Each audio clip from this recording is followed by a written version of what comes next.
A1. Yeah, truly. Cooler and I'm flyer too. Jam. Cooler and I'm flyer too.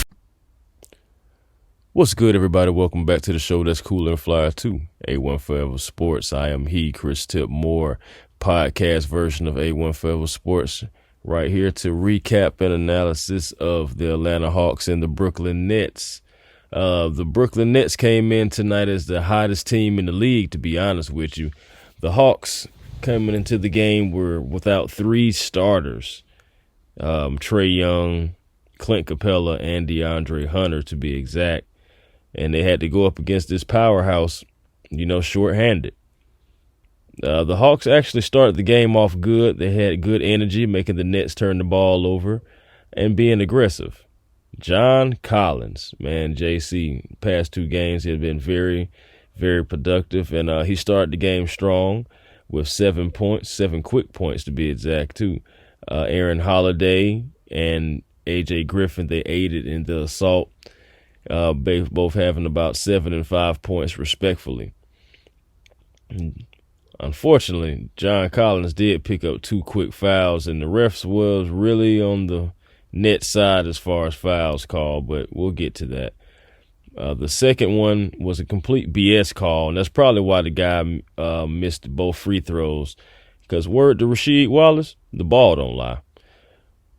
Dejounte Murray, he started off the game a little bit slowly. He missed his first couple of jumpers, but after that, he ended up hitting his next 3 out of 4 shots plus free throws to end the first quarter for the Atlanta Hawks. And the Atlanta Hawks, they caused 2 turnovers in the first quarter. Moving into the second quarter, they would continue to cause more turnovers against the Nets. The second quarter did begin with John Collins picking up where he left off as he came back into the game, scoring, passing, and just making an impact, man. John Collins was very impactful. And also, a guy off the bench who was questionable coming into the game, Jalen Johnson, started taking the ball to the rack more in the second quarter.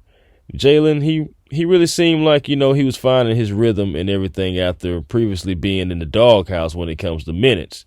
And I really mean that when I say that, because seriously, Jalen Johnson only played 19 combined minutes in the last 3 games before the Indiana game.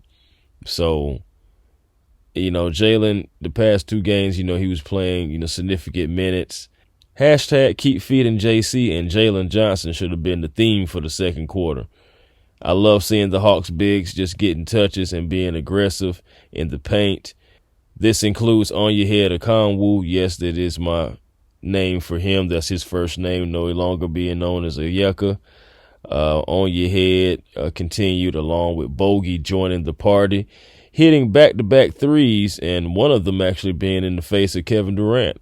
So the Hawks had some good rhythm going on.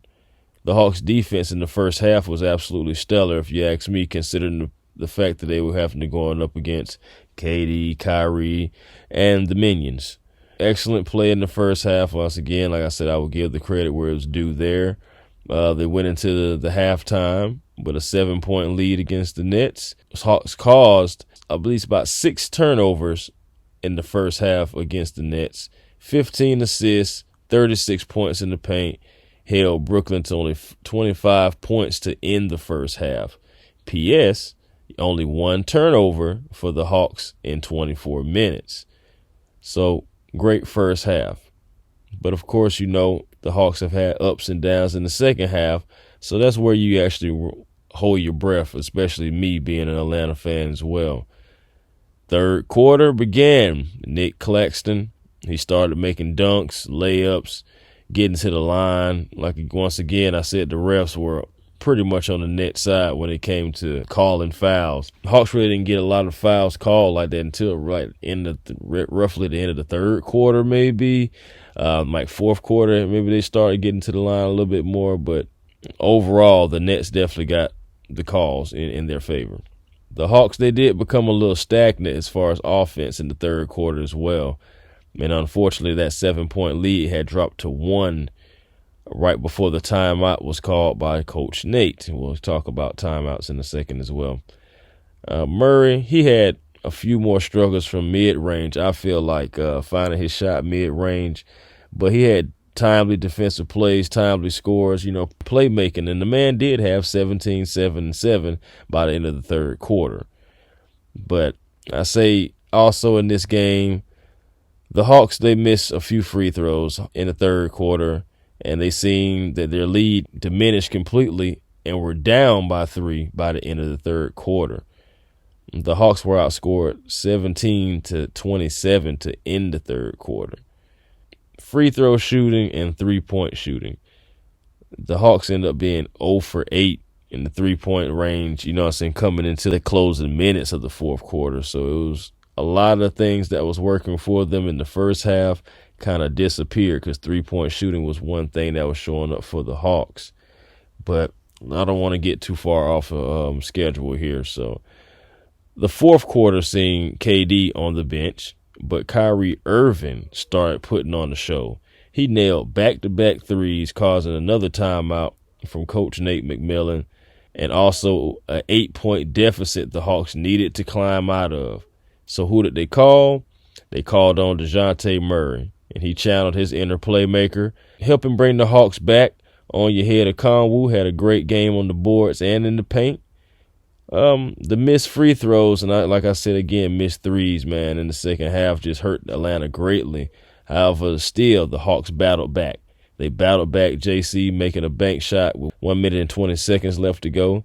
And Kevin Durant, he would come down and hit a jumper to make it 108-106. Brooklyn, 47 seconds left. Brooklyn turns the ball over, and Kyrie fouls DJ. Now, DJ, unfortunately, only made 1 of 2, so it's still 107-108 Nets. More bad communication by Brooklyn caused them to call their final timeout with 21 seconds left. So could the Hawks make another stop? Yes, they could, and they did. Hawks get the rebound, brings the ball up the floor, puts up a 3. It was just a little too long, man. Kevin Durant definitely fouled DJ on that. He hit his hand. He definitely hit his hand. And the refs once again did not call. It was a no call. Hawks lose the game by 1. And it just hurts, man, because you had opportunities. If you was able to hit threes, you would have won the game. I feel like, free throws, they're free. But unfortunately for the Hawks, they lose their second in a row. They have a big game coming up Friday against the Lakers as well. They showed so much heart and effort, and hopefully we get the guys back, the 3 starters back, Hunter, Capella, and Young. But I really am proud of the effort I've seen from those guys tonight, man. They really almost pulled it off. I mean, Dejounte, he makes the free throw. It's a possibility that, hey, we may have been going to overtime. Or what if Coach McMillan does call the timeout? What if they do draw up a play? What if they do draw up a play that, gets another game-winning, field goal? Even though we had, we did have some past experiences that were great for the Hawks when they didn't call a timeout. We have. So it's like a flip of a coin. But for me personally, they possibly should have took that timeout because you had 2 in your back pocket and you didn't make the call. Could have had the full playbook open up because you only needed a 2. You didn't need a 3. So the entire playbook should have been opened up. You got 6 or 7 seconds left, man. That's enough time in the NBA to get a playoff. And you didn't give yourself an opportunity. DJ comes down. He definitely got fouled, but you can't leave it up to the refs either. The Hawks just got to dust themselves off. They had a great game. They had a great game plan against 2 of the best scorers in the NBA, really in history.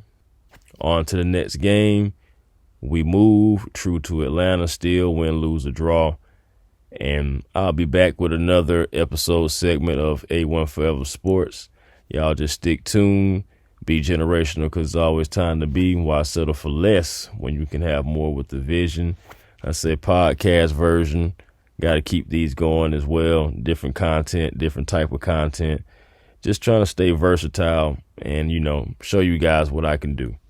All right. Until next time, y'all. Peace and blessings to you, and I'll holler. Let's get it together, Hawks.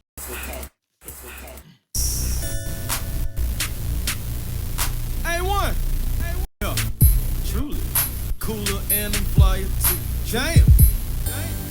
Cooler and I'm flyer too.